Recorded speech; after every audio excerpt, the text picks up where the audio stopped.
Welcome back to 504 Road Trips.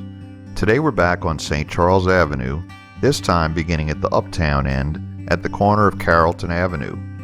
Our previous St. Charles Avenue video was road trip number 5 over 2 years ago, which covered the entire street coming from the downtown end. This tree-lined boulevard is famous for the dozens of 19th and early 20th century mansions and live oak trees that line the street. St. Charles Avenue is also the Uptown Mardi Gras parade route. Until the mid-1800s, this section of St. Charles Avenue was known as Naiad Street, named for a Greek mythological nymph which presided over springs, fountains, streams, and other sources of fresh water.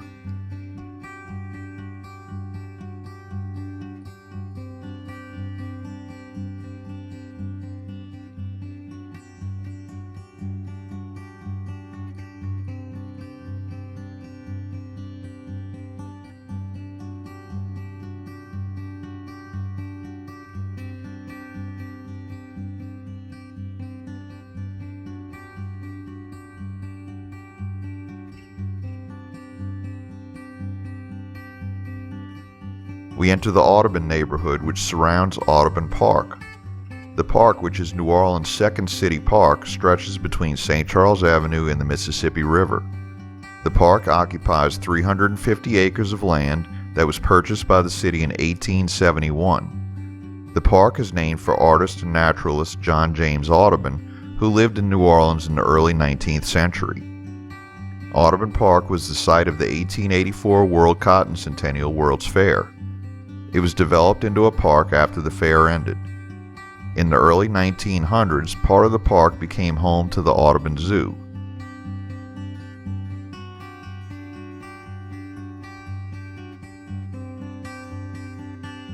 Across the street from Audubon Park on the left are Tulane and Loyola universities.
For the length of this video, the St. Charles Avenue streetcar line runs down the median. These green streetcars with red trim are part of the oldest continuously running streetcar route in the world and are a National Historic Landmark. Built by Pearlie A. Thomas Car Works around 1923, these streetcars are built from wood and steel. There have been 73 of these 900 series streetcars in operation over the history of the line, with 35 in current operation, 9 of which can be seen in this video. Operation originally began in 1835 as a steam locomotive power railroad, and then switched to horse and mule powered cars. Experimentation with electricity began in 1884 in conjunction with the World Cotton Centennial and was fully electrified in 1893.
We reached Lee Circle, which featured a monument to Confederate General Robert E. Lee between 1884 and 2017.